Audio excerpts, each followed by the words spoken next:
Today, I'm delighted to welcome Israeli Prime Minister Benjamin Netanyahu back to the White House. I'm confident that under our leadership, the cherished alliance between our two countries will soon be stronger than ever. We had a great relationship. We had great victories together 4 years ago. Not so many victories over the past 4 years, however.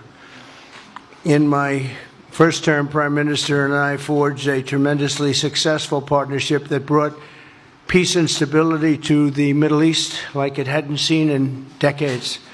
Together we defeated ISIS, we ended the disastrous Iran nuclear deal, one of the worst deals ever made, by the way, and imposed the toughest ever sanctions on the Iranian regime. We starved Hamas and Iran's other terrorist proxies, and we starved them like they had never seen before. The U.S. will take over the Gaza Strip, and we will do a job with it, too. We'll own it and be responsible for dismantling all of the dangerous unexploded bombs and other weapons on the site, level the site and get rid of the destroyed buildings, level it out, create an economic development that will supply unlimited numbers of jobs and housing for the people of the area.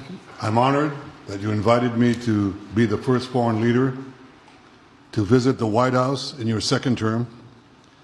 This is a testament to your friendship and support for the Jewish state and the Jewish people. I've said this before, I'll say it again. You are the greatest friend Israel has ever had in the White House. We're working very hard to get all the hostages. The word is all, and we are working very hard. So far, it's been moving along fairly rapidly, pretty much on schedule. I'd love to have them all out at one time, but we're taking them out, and tomorrow more are being released, and over the days more, and then we'll go into a phase two.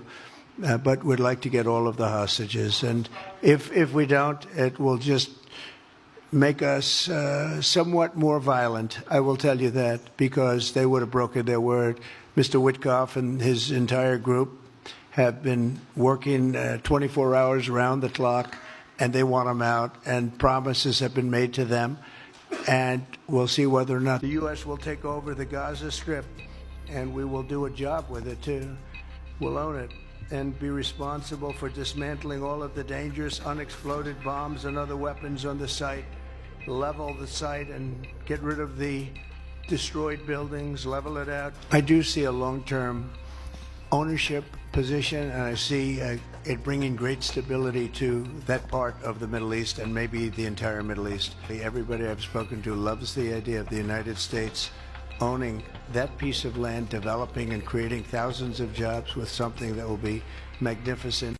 Would Palestinians have the right to return to Gaza if they left while the rebuilding was happening? It would be my hope that we could do something really nice, really good, where they wouldn't want to return. Why would they want to return? The place has been hell. It's been one of the meanest, toughest places on earth. And right now, I've seen every picture from every angle, better than if I were there. And nobody can live there. You can't live there. So if we can build them through massive amounts of money supplied by other people, very rich nations, and they're willing to supply it. If we can build something for them in one of the countries, and it could be Jordan, and it could be Egypt, it could be other countries, and you could build 4 or 5 or 6 areas. It doesn't have to be one area, but you take certain areas and you build really good quality housing, like a beautiful town, like someplace where they can live and not die, because Gaza is a guarantee that they're going to end up dying. The same thing's going to happen again. It's happened over and over again, and it's going to happen again as sure as you're standing there, Peter. So I hope that we could do something where they wouldn't want to go back. Who would want to go back?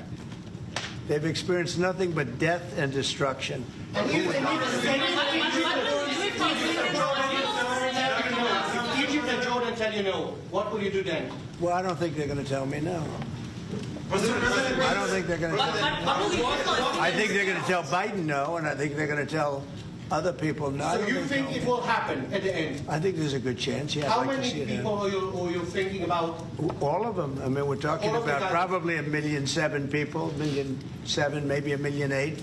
But I think all of them. I think they'll be resettled in areas where they can live a beautiful life and not be worried about dying every day. The only reason the Palestinians want to go back to Gaza is they have no alternative. It's right now a demolition site. This is just a demolition site. Virtually every building is down.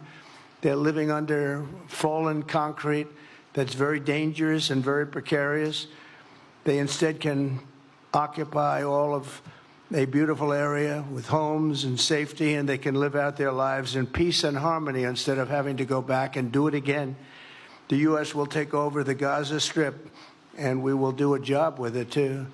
We'll own it and be responsible for dismantling all of the dangerous unexploded bombs and other weapons on the site, level the site and get rid of the destroyed buildings, level it out, create an economic development that will supply unlimited numbers of jobs and housing for the people of the area. Do a real job, do something different. Just can't go back. If you go back, it's going to end up the same way it has for 100 years. I'm hopeful that this ceasefire could be the beginning of a larger and more enduring peace that will end the bloodshed and killing once and for all. With the same goal in mind, my administration has been moving quickly to restore trust in the alliance and rebuild American strength throughout the region. And we've really done that. We're a respected nation again.